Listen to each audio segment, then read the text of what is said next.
అందరికీ నమస్కారం. ఆరాధన ఛానల్కి స్వాగతం. ఈరోజు శుక్ర అమావాస్య, అందులోనూ శుక్రవారం. ఈరోజు ఈ కథ విన్న వారికి సకల శుభాలు కలుగుతాయి. ఇక కథలోకి వెళ్తే, పూర్వం బ్రహ్మ కర్దమ ప్రజాపతితో, నాయనా, నీవు వివాహం చేసుకొని ఒక ఇంటివాడివి అయితే బాగుంటుంది అన్నాడు. అప్పుడు కర్దమ ప్రజాపతి పుష్కర తీర్థం వెళ్ళి 10,000 సంవత్సరాలు శ్రీహరి పేరు జపిస్తూ ప్రజాపతి తపస్సు చేస్తూ ఉన్నాడు. ఆయన భక్తికి మెచ్చిన శ్రీహరి ప్రత్యక్షమై ఏం కావాలో కోరుకోమన్నాడు. అప్పుడు ఆయన, దేవా, నేను గృహస్థుడిని కావాలని కోరుకుంటున్నాను.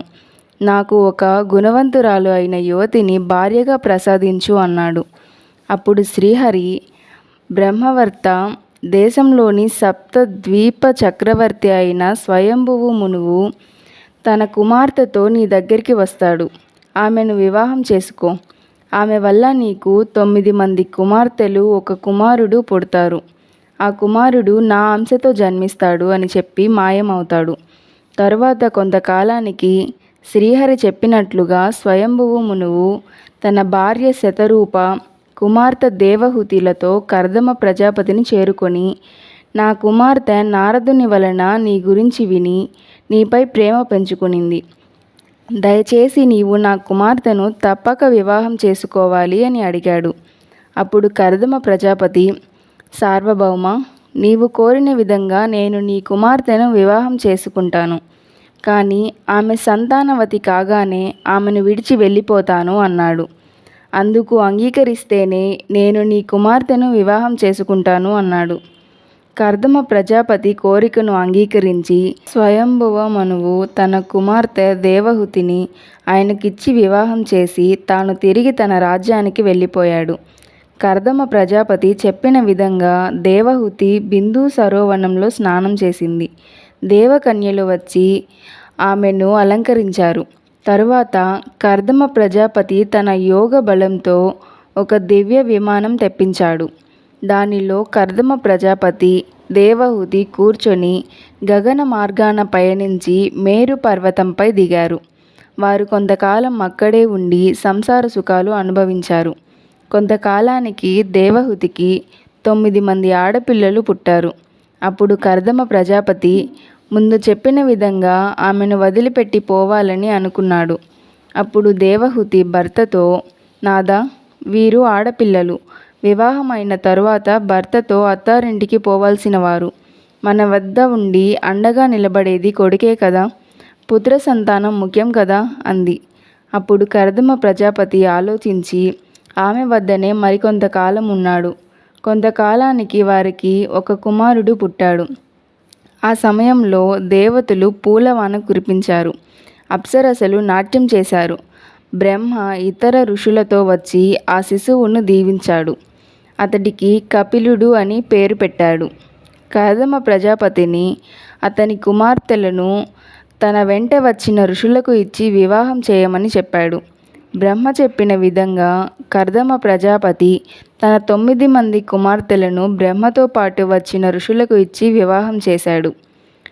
కలను మారీచికి, అనసూయను అత్రికి, శ్రద్ధను అంగీరసునికి, హవిర్భవును పులస్య మహర్షికి, గతిని పులహునకు, క్రియను క్రతువుకు, ఖ్యాతిని భృగువుకు, అరుంధతిని వశిష్ఠునికి, శాంతిని అందర్వునికి ఇచ్చి వివాహం చేసి కుమార్తెలను అందరినీ అత్తవారింటికి పంపాడు.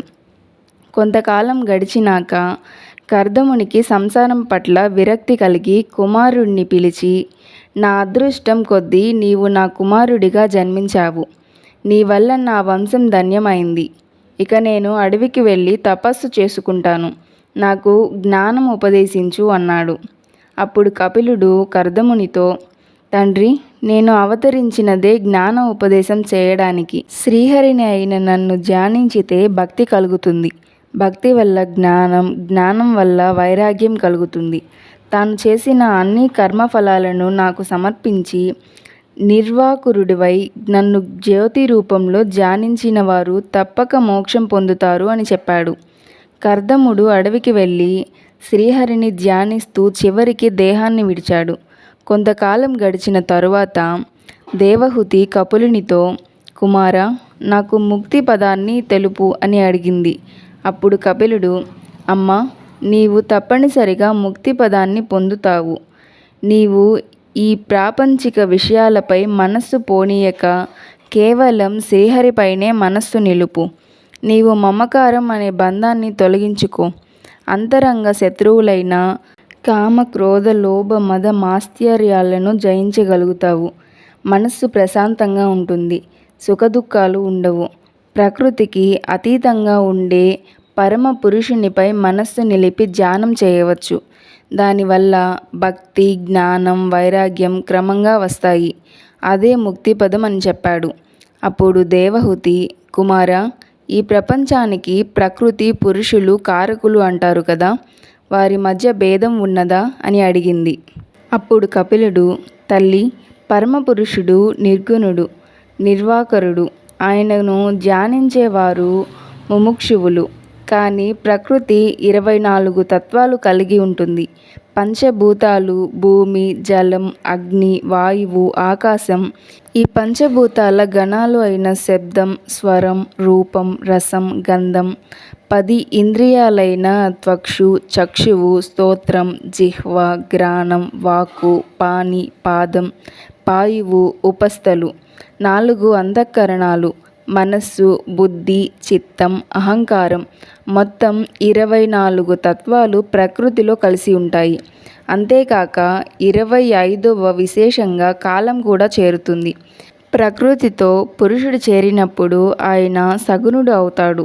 ప్రకృతితో కలిసినప్పుడు పరమ పురుషుడు తనకు కలిగే రజోగుణంతో బ్రహ్మగా, సత్వగుణంతో విష్ణువుగా, తమోగుణంతో ఈశ్వరునిగా రూపొందుతారు. అంటే పురుషుడు ప్రకృతితో కలిసినప్పుడే సృష్టి చేయగలుగుతాడు. ఈ పరబ్రహ్మం యోగ నిద్రలో ఉన్నప్పుడు ప్రకృతి ఈయనలో అంతర్గతంగా ఉంటుంది. అందుకే పరబ్రహ్మ యోగ నిద్రలో ఉన్నప్పుడు సమస్త విశ్వం ఆయన గర్భంలో ఉంటుంది అని చెబుతారు. పైన తెలిపిన 25 తత్వాలు ప్రతి జీవిలోనూ ఉంటాయి. ఆ పరబ్రహ్మయే ఆత్మరూపంలో ప్రతి జీవిలోనూ ఉంటాడు.